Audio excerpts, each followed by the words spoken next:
You finished your 4 years successfully, waiting for the next 1 year, hectic year of elections. On Thursday, 29th May 2025, the House approved a government proposal to borrow up to 270 million euros from the African Export-Import Bank and 230 million euros from Ecobank Uganda Limited and the Development Bank of Southern Africa to finance the 2024-2025 national budget amid strong reservations from several MPs. We have a number of pending invoices who have been traveling on the road between Mitiana to Mubende. Anybody? Is that road? You are there. Honorable Zake is there. Honorable Margaret. Is that road comfortable? Yet there is a contractor. Yes, I failed to pay him because I did not have the resources.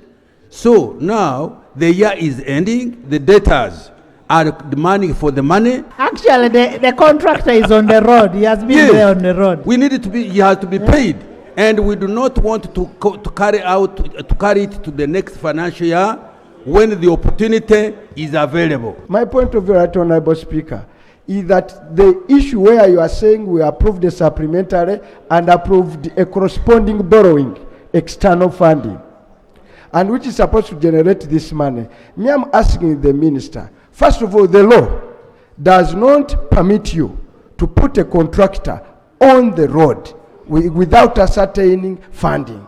So what if we don't approve it? How could he have paid it? So he's operating outside the ambit of the law. This budget is now coming to 12 months. The minister should have given a justification why there was a delay in the planning. When you come here and you are going to bring a loan, when we are actually closing today, it means the Article 90 of the Constitution will not be complied with. This Parliament is not against this loan, but only that it is being brought on the eve of the new financial year. When it's late, Right Honorable Speaker, we are having in new conditions, as I was listening in to the minister.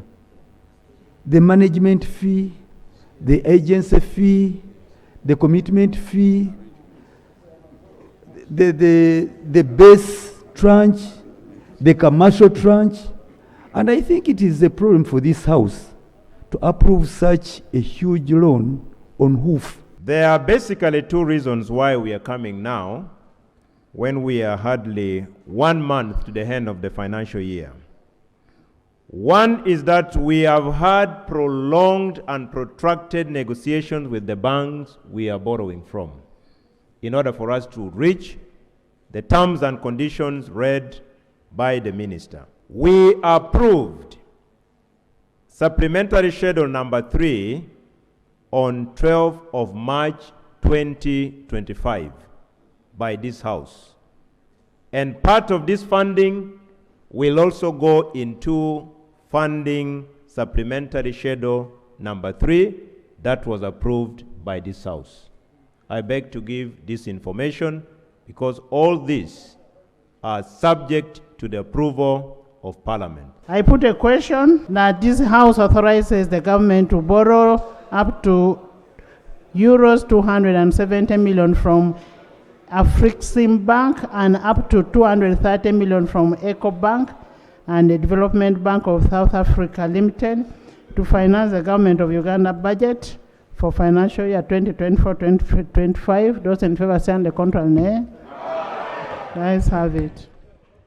During the sitting, Kampala Capital City Authority received the green light from lawmakers to lease plot 406 Namirembe Road to Buganda Kingdom, among other beneficiaries. Kampala Capital City Authority, Madam Speaker, is seeking to lease plot 2 Kenneth Cross, Kamocha, plot M731 Old Chira Road, plot M880 Offspring Road, plot 406 Namirembe Road, and plot M69 and plot M70 Lugogo. Leasing of the land will help bring development to the city and also help the city to raise revenue to provide services to the residents of Kampala.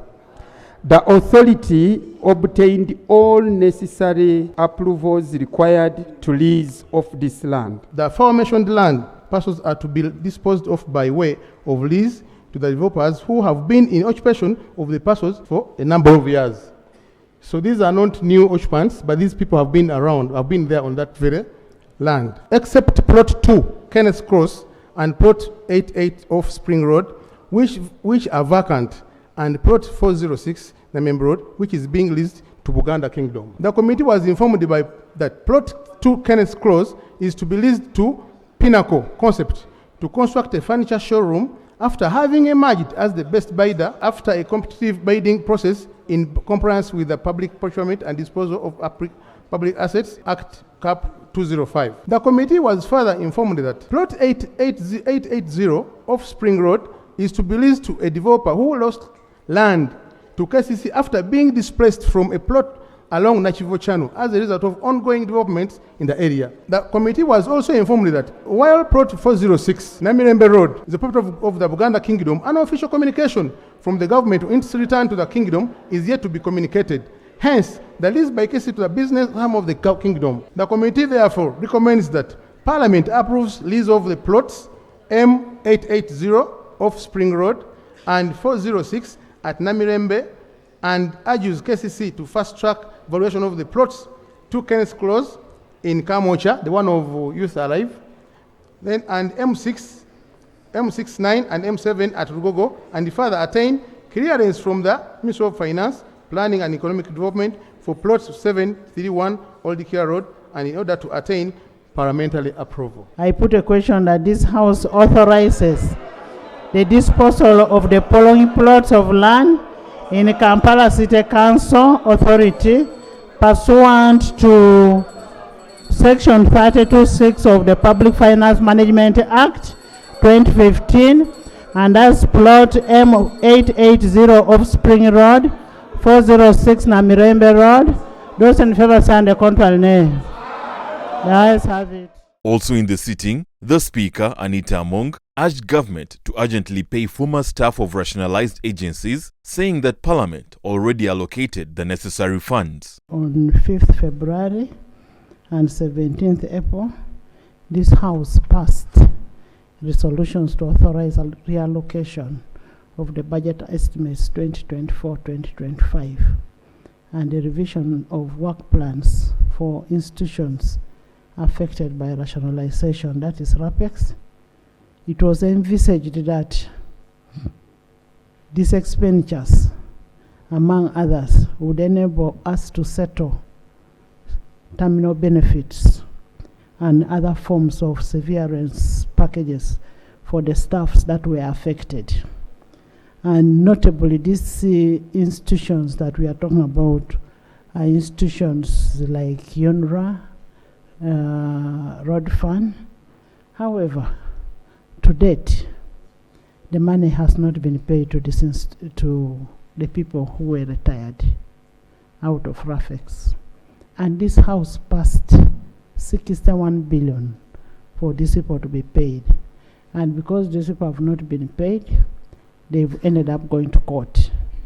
We want government to really make a follow-up on this payment and ensure that these people are paid, whereas the Ministry of Public Service is saying these people should be paid only 25 billion, but then the normal calculation says 61. So the issue must be reconciled.